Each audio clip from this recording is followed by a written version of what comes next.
welcome back to our podcast The Campers. Kami anak muda pembawa perubahan. Teman-teman pasti udah ngikutin terus kan podcast-podcast kita yang dari tiap minggunya. Nah, kali ini kita punya topik yang sesuai juga sama apa tuh yang teman-teman request, sama teman-teman penasaran, teman-teman pengen nanya. Nah, aku udah ketemuin nih narasumbernya nih di sebelah, yang aku rasa tepat banget untuk kita tanya-tanyain nih, kita gali-gali terus nih dengan topik Desire of Fame. Oke, kita punya Koko Yosua Sonaru. Tapi untuk supaya lebih kenal, kan kalau nggak kenal maka nggak sayang ya. Nanti Koko boleh perkenalkan, dipersilakan. Ya, shalom teman-teman. Thank you Jenny dan tim yang sudah undang bisa sharing-sharing tempat ini ya. Saya perkenalkan diri dulu, nama saya Yosua Sonaru ya. Usia sekarang 37 tahun, bekerja dan pelayanan juga ya. Nah, kalau visi hidup yang Tuhan kasih itu memang membebaskan para tawanan, Jen. Jadi itu bicara tentang spiritual dan jiwa ya. Biasa pelayanan ke panti-panti ODGJ, juga pengajaran yang spesialtinya di luka batin dan hal-hal yang menjajah hidup kita gitu. Jadi walaupun udah Kristen tapi hidupnya nggak berubah-berubah, setelah dibedah itu ada namanya benteng penjajah. Nah, benteng penjajahnya harus disingkirkan dulu supaya orangnya bisa produktif. Nah, dulu pernah masuk di dunia entertain. Jadi saya lulus sekolah teologi ya tahun 2008 ya. Saya ngambil S1 teologi 2008, kemudian itu jualan online tuh. Nah, jualan online yang dulu itu sampai sekarang tetap menjadi self-support saya ya. Nah, pada waktu lulus sekolah teologi ya, saya berjualan online, itu berasa kayak hampa gitu ya. Kayak duit ada nih, tapi kok aku lahir harusnya untuk melakukan sesuatu. Nah, itu apa? Ya, itu yang kita kenal dengan tujuan hidup ya. Jadi, kira-kira umur 19-20 tahun, itu masa transisinya Tuhan ya. Aku masuk sekolah teologi ya, dan setelah lulus, aku berdoa sama Tuhan. Kamu bayangin, Jen, aku berasal dari gereja yang ortodok banget ya. Jadi, tidak ada namanya bahasa roh, tidak ada yang namanya hal-hal yang ngeroh gitu ya. Nah, waktu itu aku cuman simple tanya Tuhan, sekarang aku udah lulus sekolah teologi, aku harus ngelakuin apa? Tolong kasih tahu. Saya berdoa itu berbulan-bulan ya, karena cari duit itu jadi kayak hambar gitu ya. Pasti harus ada sesuatu yang lebih daripada sekedar cari duit, berpacaran terus nikah. Itu kayaknya kok nggak sesimpel itu. Ya, ini dalam kasus saya ya. Nah, kemudian saya dapat impresi ya, menjadi terang di dunia entertain. Wah, senang ya. Pengen aku gali nih ntar nih. Iya, aku dapat yang kayak gitu, Jen. Dan itu posisi aku di Surabaya, pusatnya entertain di Jakarta. Dan aku nggak kenal sama dunia entertain sama sekali, nggak ada kenal. Tapi kalau dibilang ya, mau nggak kerja di dunia keartisan itu, wah ya mau banget lah. Pokoknya apapun selama bisa bekerja di dunia artis ya, apa sih yang enggak gitu kan. Nah, jadi aku bawa dalam doa tuh. Udah seneng ya. Jadi bayangin dari latar belakang gereja yang seperti itu dan dapat impresi yang seperti ini pengalaman pertama gitu kan. Oke Tuhan, aku siap berangkat gitu kan. Kemanapun, masuk di dunia entertain aku siap gitu kan. Wah, itu nggak terjadi dengan waktu singkat sih. Sebulan nggak ada tanda-tanda sama sekali. Masuk ke 2 bulan, masuk 3 bulan, 4 bulan, setahun, nothing happen ya. Jadi udah mikir kayak, oh ada itu pasti suara hatiku tuh. Aku salah mengenali sebagai itu suara Tuhan. Nah, 1 tahun lebih waktu itu saya sedang beribadah di Betani Nginden ya. Yaitu gereja Betani yang besar di Surabaya ya. Iya. Aku berdoa, Tuhan, semoga aku datang ke gereja ini Tuhan berbicara sesuatu. Karena pikirku, bener nggak sih Tuhan, dulu itu aku mendengar menjadi terang di dunia entertain gitu kan. Kok sampai sekarang nggak terjadi? Ternyata masa penantian itu adalah Tuhan mempersiapkan saya sebelum cemplung ke area yang semestinya saya berada gitu kan. Nah, kebanyakan kita nggak bisa mengerti. Kalau udah langsung tiba-tiba masuk di dunia entertain tanpa persiapan, tanpa progres di dalam hati ini ya, karakter, wah pasti jatuh ya. Pasti nanti itu kita akan ceritakan.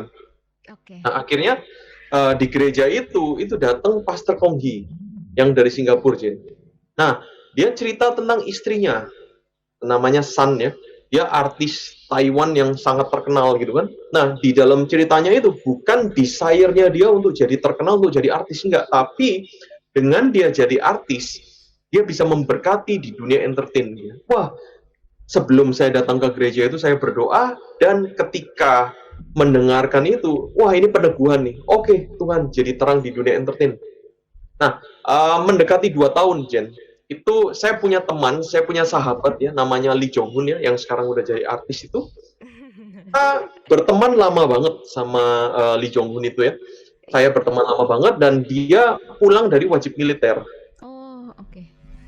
Nah, terus singkat cerita, saya jadi punya jalan masuk ke dunia entertain melalui beliau ini ya, si Lee Jong Hoon ini. Jadi kami berdua berangkat ke Jakarta, saya menjadi asisten pribadinya Lee Jong Hoon ini. Oh, Nah, itu jalan masuknya. Jadi asisten pribadi ya. Waktu itu dia di Hits ya, boyband Hits gitu kan. Di situ perkenalan, membuka jalan masuk untuk jadi ada di dalam dunia artis ini gitu kan. Nah, kemudian waktu itu di Naga Suara Musik ya, ada problem internal ya. Akhirnya saya keluar dari situ. Tuhan percayakan akhirnya jadi manajer di Naga Suara Musik ya. Saya pegang ada Fame Boy Band, kemudian ada Girl Band, Six Star waktu itu, dan artis yang terakhir itu PDJ namanya. Itu DJ ya. Nah, di situ biasanya kita boy band itu malam udah pulang. Ini kalau DJ, artis yang terakhir yang saya pegang itu malam baru keluar, pulangnya subuh gitu kan. Nah, itu mabuk. Akhirnya karena tidak kondusif ya, dunianya gelap. 2 bulan aja saya di situ, akhirnya memutuskan resign gitu. Nah, jadi pas resign itu saya tanya sama mentor saya ya, ini kan aku dapat visi untuk jadi terang di dunia entertain. Nah, itu kurun waktu yang saya ceritakan tadi itu 2 tahunan ya, hampir 2 tahun ya. Nah, total saya di dunia entertain itu 3 tahun ya. Oke. Saya dapat visi itu, kok sekarang dapat artisnya yang harus berkecimpung dengan dunia gelap ini. Saya kalau diterusin pasti jatuh gitu. Karena ya di dunia malam ya, kita lihat yang tidak seharusnya dilihat oleh anak Tuhan gitu kan. Nah, mentor saya bilang begini, kalau itu visi dari Tuhan dan sekarang kamu ada di jalan buntu, ya udah tarik diri dulu aja nggak apa-apa, daripada kamu jatuh di dalamnya. Nah, akhirnya saya keluar Jen, gitu. Sampai sekarang visi itu masih terpendam ya, tapi selama 2 tahun, 3 tahun di sana, jatuh bangun saya untuk mewakili Kristus di sana. Nah, itu singkat cerita dari pengalaman saya di dunia entertain gitu ya. Jadi gitu teman-teman. Nanti kalau mungkin penasaran nama-nama artis yang Ko Yosua sebutin, kalau mau kepoin bisa cari di Google kali ya Ko ya, nanti keluar tuh. Oke, boleh nanya-nanya nih ya Ko ya. Silakan. Berarti kan Koko udah 3 tahun, pasti sedikit banyak tahu lah ya tentang dunia artis. Tadi Koko udah mention juga tentang ternyata kegelapan yang kita nih orang-orang awam nggak tahu gitu ya di dunia entertainment. Kok pertanyaan basic dulu sini. Kebanyakan alasan mereka mau jadi artis, mau jadi terkenal, masuk dunia entertainment biasanya apa sih kok? Lebih ke uang atau mereka punya alasan lain kok? Ya, kalau saya jumpai secara pengalaman ya, ketika melihat mereka, ya saya sendiri pun ya memposisikan diri saya, mau nggak jadi artis, siapa sih yang nggak mau gitu kan. Fame ya, itu yang terutama ya, terkenal, ya. Jadi keinginan setiap orang itu menjadi terkenal, ya. Nah, dari terkenal itu uang datang.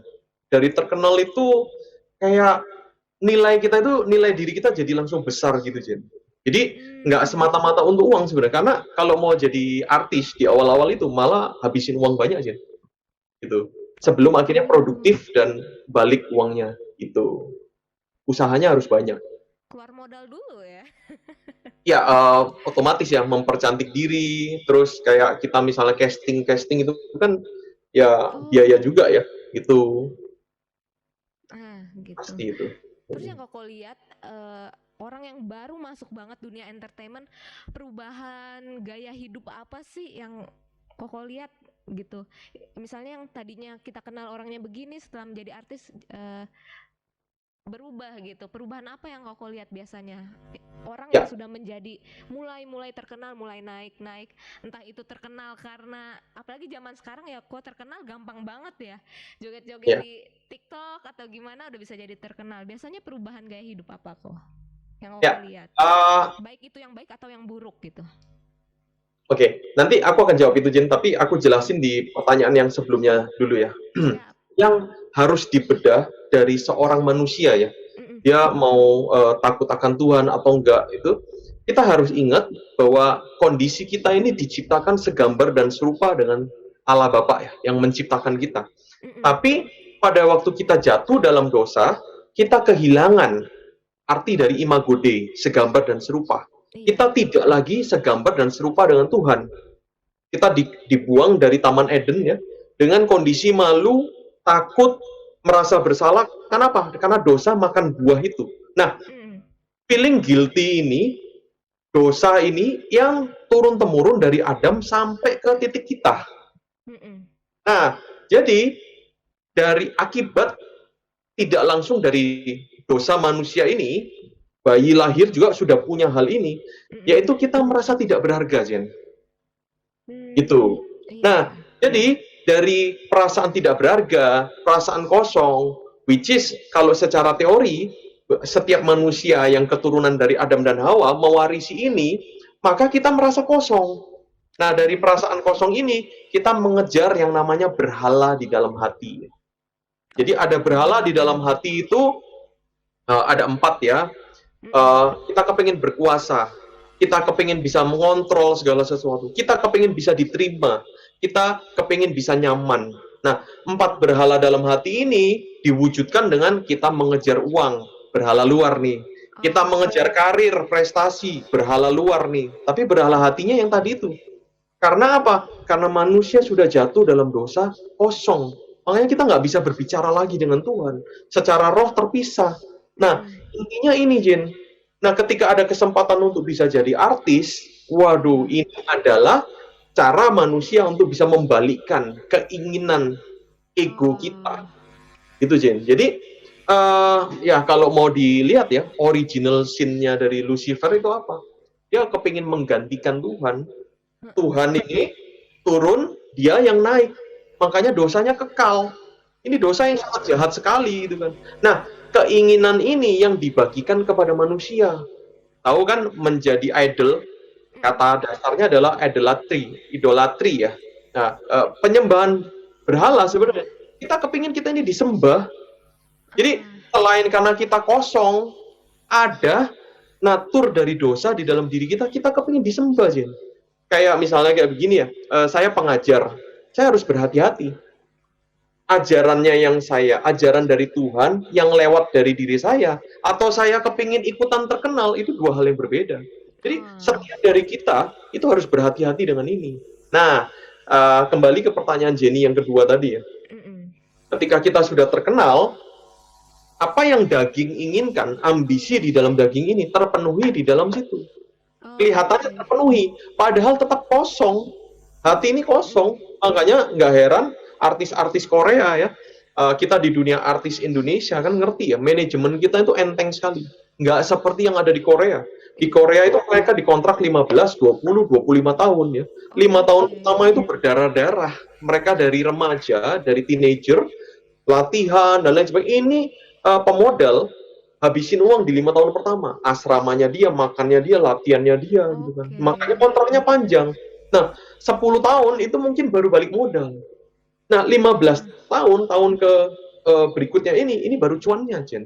Nah, di dalam waktu ini mereka punya semuanya. Mereka disembah-sembah, mereka, ya siapa sih yang nggak ngerti artis Korea ya?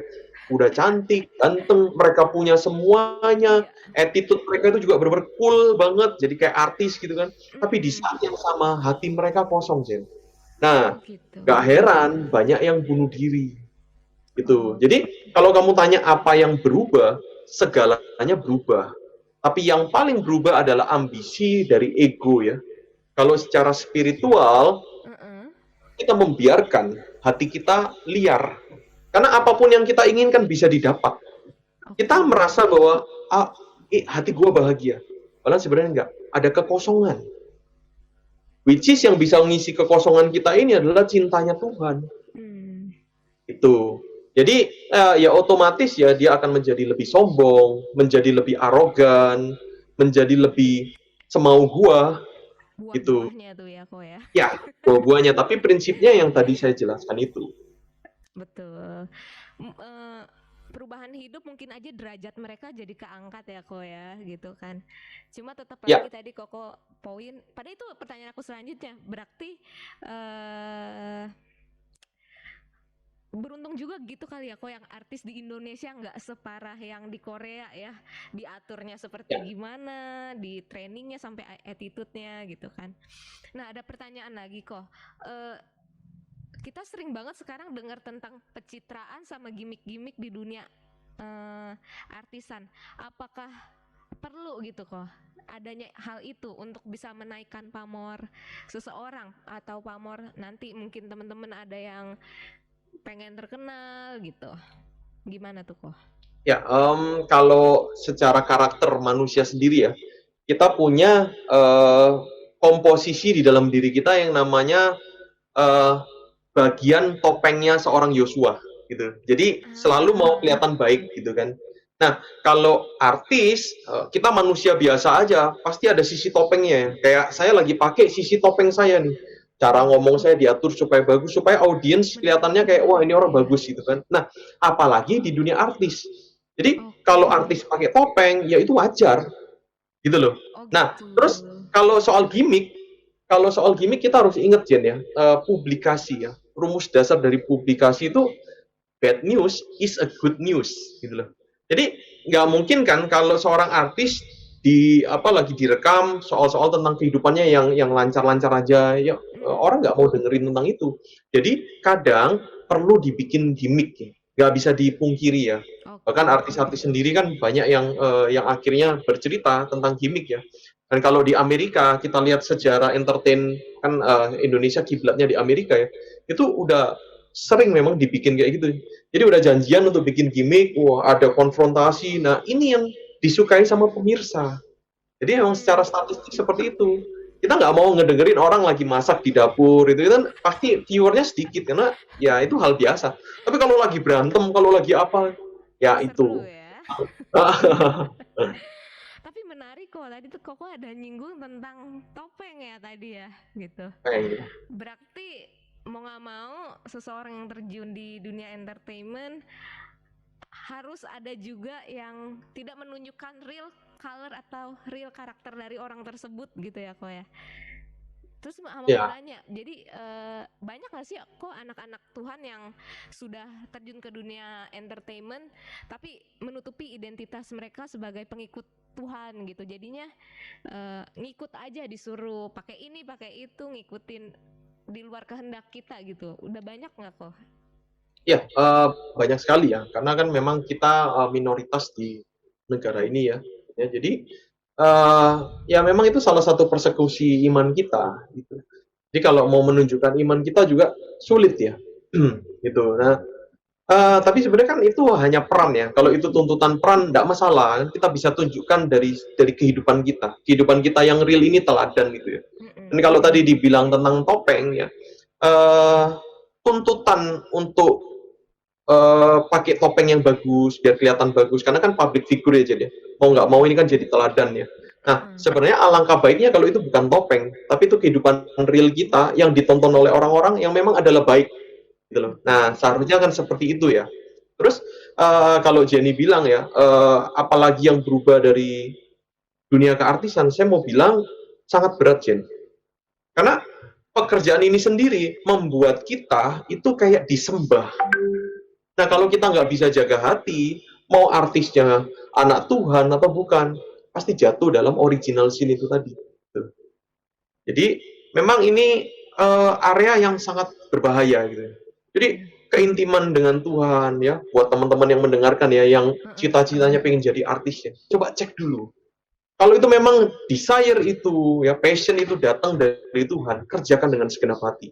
Tapi kalau desire atau passion itu berasal dari kamu kepingin terkenal, kepingin ya disembah, pikirkan ulang. Karena di situ akan muncul banyak problem-problem dan ya dosa gitu. Oke. Aku pengen lanjut nih kok, ada pertanyaan, tapi aku mau lanjut ke sesi kedua. Oke teman-teman The Campers yang masih penasaran pertanyaan selanjutnya, jadi saksikan di minggu depan. Oke teman-teman, see ya.